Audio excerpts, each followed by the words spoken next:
Ickbarr Bigelsteine, September 19th, 2012. When I was a small child, I was terrified of the dark. I still am. But back when I was around 6 years old, I couldn't go on a full night without crying out for one of my parents to search beneath my bed or my closet for whatever monster I thought was waiting to eat me.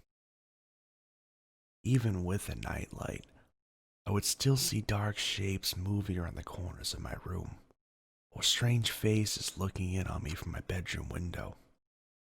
My parents would do their best to console me, telling me that it was but best a bad dream tricked the light.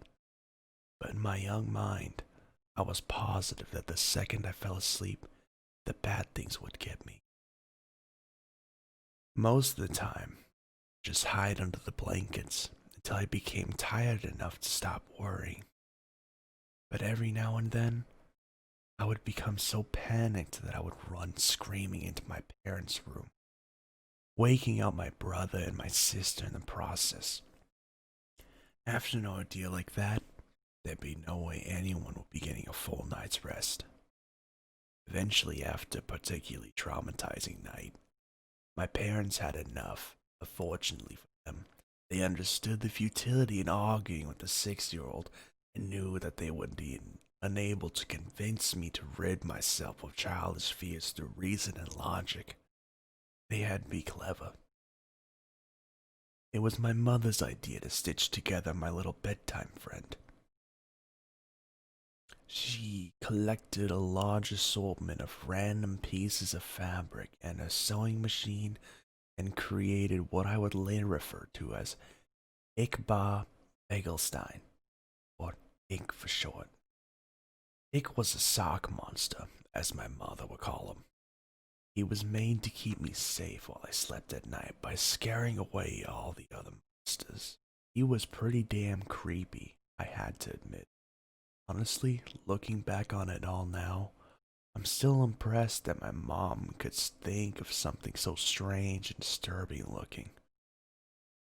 Ickbarr had the stitched together look of Frankenstein's gremlin, with big white button eyes and floppy cat ears. His little arms and legs were made from a pair of my sister's black and white striped socks, and half of his face was green. It was made from one of my brother's tall football socks. His head could have been described as bulbous, and for his mouth my mom attached a piece of white fabric and sewed in a zigzag pattern to shape a wide grin of sharp teeth.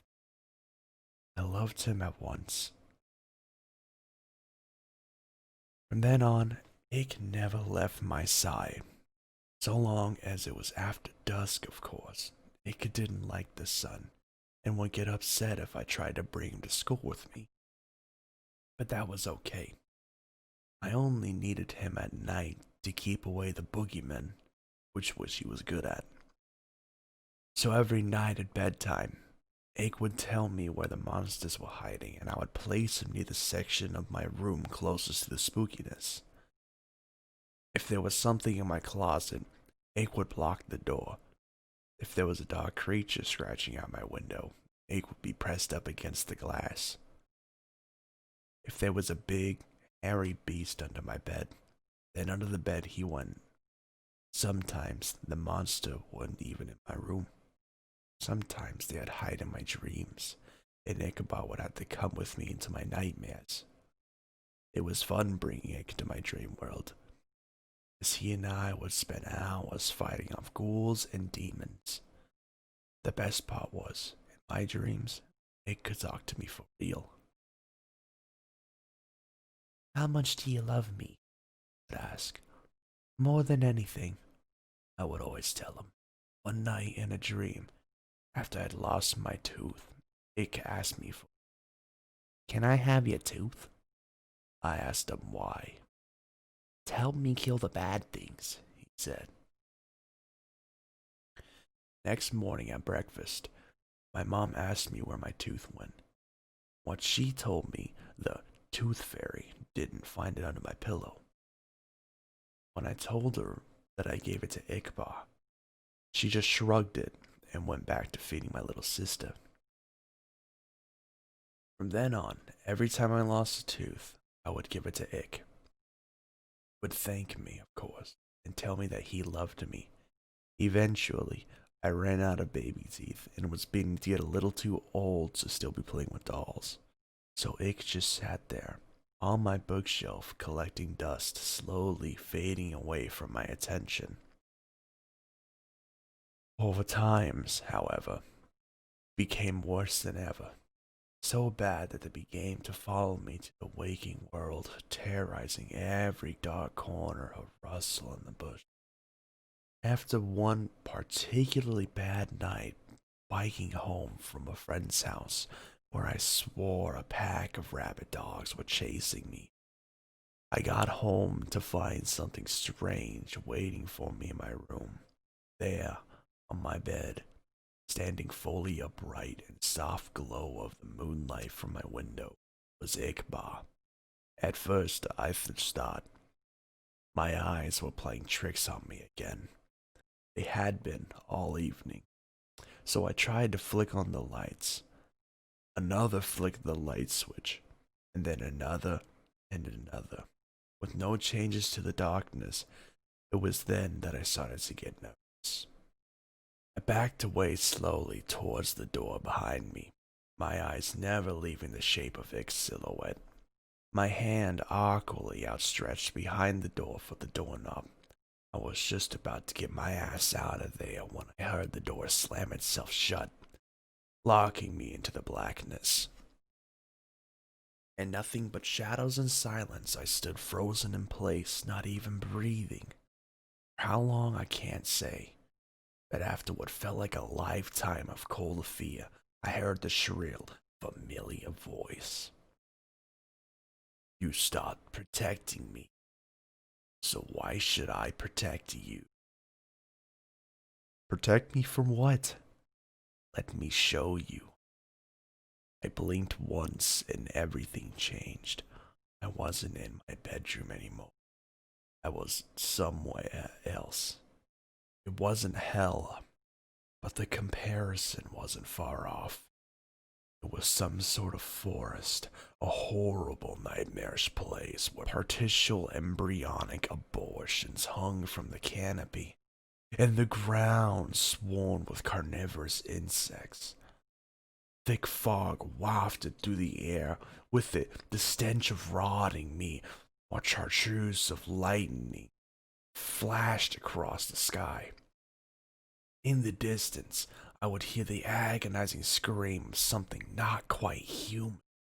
My head throbbed like it was about to explode, the pain forcing out a river of tears. In my mind, I heard his voice again. This is what your reality will become without me. I felt your shaking footsteps approaching fast. I'm the only one who can stop it. It was behind me now, huge and angry, hot breath across my back, bringing me what I need, and I will. I woke up before I could turn around. The following day, I raided my parents' closet for my brother's baby teeth, giving them all to Ickbarr. Almost immediately, the night terrors ceased, and I was more or less able to go on about my normal. From time to time, I would have to sneak my little sister's room and snatch what was meant for the tooth fairy, or strangle one of the neighbor's cats and pry out its sharp little incisors. Anything to ward off the visions.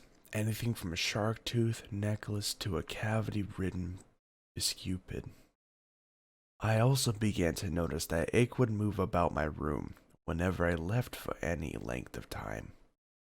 Rearranging my stuff and hanging additional curtains, he was even beginning to look more lifelike. Somehow, in the right light, his teeth would glisten, and he was warm to the touch. As much as he creeped me out, I couldn't work up the courage to just destroy him, knowing perfectly well where that would lead. So I went on, collecting teeth for Ick throughout all of high school and college. The older I got, the more things I would learn to fear, the more teeth Ick would need to keep safe. I'm 22-year-old now, with a decent job, my own apartment, and a set of dentures. It's been almost a month since Ick's last meal, and the whores are starting to crowd around me once more. I took a detour through a parking garage after working tonight. Found a man fumbling with his car keys. His teeth were stained yellow from a lifetime of cigarettes and coffee.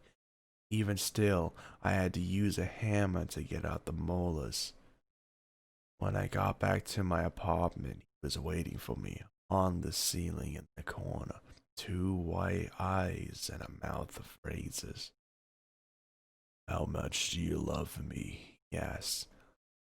More than anything, I replied, taking off my coat.